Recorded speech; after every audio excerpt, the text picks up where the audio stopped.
When, in 2012, Mr. Toyota and Mrs. Subaru announced the arrival of their twins, GT86 and BRZ, the world rejoiced. Here were two cars designed not to save the planet, nor to take your entire extended family to the seaside in a modular lounge environment. No, they were designed to make you smile. They were small, lightweight, skinny-tired, rear-drive and affordable. This was the beginning of a new age for sporty motoring. Only it wasn't. If you looked hard enough, there've always been affordable cars designed to brighten up your day. Mazda especially has always provided for the enthusiastic driver. That's why it made the simple, wonderful MX-5 and the RX-8. The Honda S2000, meanwhile, is a complete screamer, and it's possible the same applies to the Hyundai Genesis. But I'm not sure, as it's only sold in Korea and the United States. This group brings together cars with a certain kind of credibility, a retro, authentic credibility, burnished with a certain celebrity and a certain authenticity. If you're the kind that's never been seen in anything but an old work shirt and a pair of skinny jeans, then this class is for you. It's Forza for hipsters.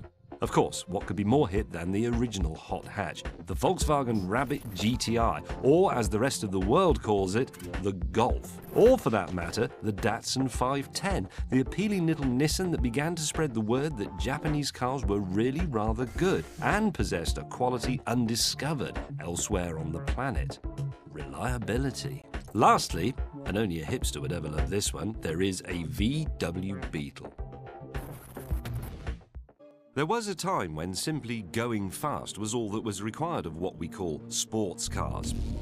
Not anymore, it seems. Today, a sports car needs to satisfy all our cravings, not just for speed, but for comfort, a sense of style, convenience, practicality, and above all, luxury.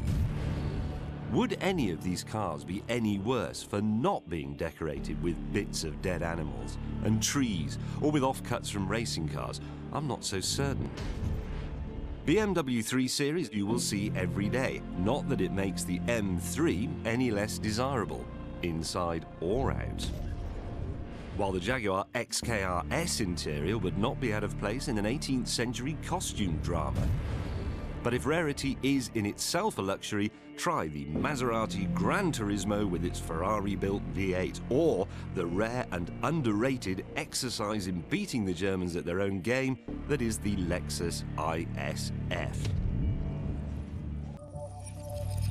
If the Stig was given the keys to a car company, these are the cars he would make us drive. You see, a man who senses only how fast or how sideways he's going doesn't care if he's cold or wet or being machine-gunned with insects. You and I do, however. So we'd only consider driving cars like these if the upside was intergalactic joy. These are the cars that represent the mantra of Lotus founder Colin Chapman, who said, "Simplify and add lightness." Lotus themselves have never forgotten this, which is why they came up with the remarkable 211. It's based on the Elise, as most Lotuses have been for years, but it does without frivolous things, like a windscreen, all in the name of saving weight. You won't find a screen on the KTM Crossbow either.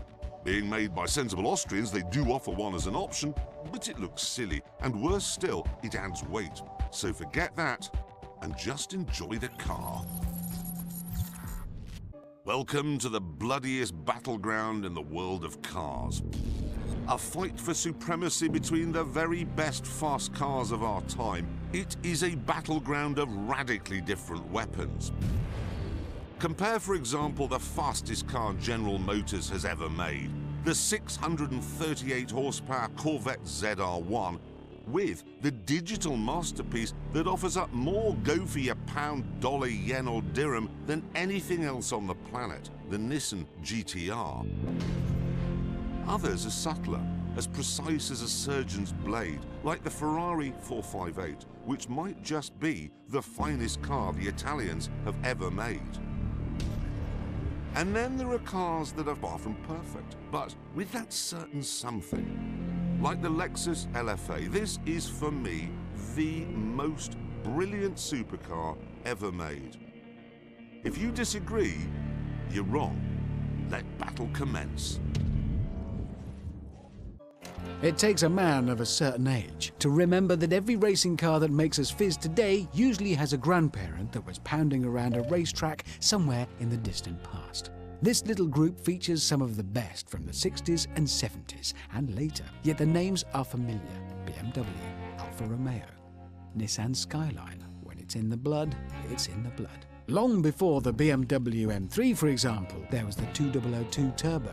And long before today's Nissan GTR, there was the original Skyline GTR. And as long as there have been cars in Italy, Italians have been racing them. The Alfa Romeo Giulia Sprint GTA was a kind of Italian M3 of its day and could be found everywhere on racetracks around the world in the 1960s. With its lightweight aluminium body, it's a very lovely thing. So in danger of sounding like a parent making you listen to their music, I suggest you give this lot a go. The new stuff is not always the best stuff. This is the race you should want to see more than any other. Ferrari F12 versus Lamborghini Aventador versus Aston Martin 177. These are the dream cars of our times, made from stuff that hadn't even been discovered just a few years ago and developed by men with dashing, heroic names like Dario, Valentino, and Alan. Each one is V12 powered and capable of things that less than a decade ago would have landed you in a hedge and then in a hospital.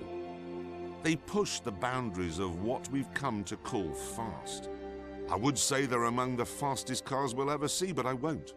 There will be faster cars one day very soon, remarkable as that might seem.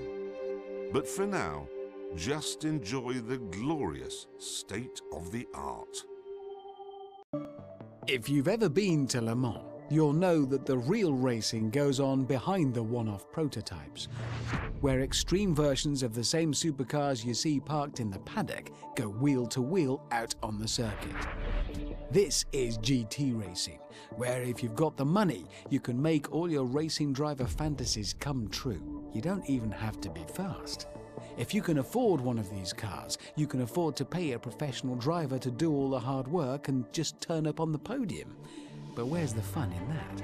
There are GT series all over the world, and slowly all the regulations are coming together. But that needn't bother you with this group. The BMW M3 GT2 was first designed to race in the US, but has raced with considerable success all over the world. Corvette Racing, meanwhile, is the most successful team ever in the American Le Mans series and has taken its racers and the GT battle successfully to Le Mans.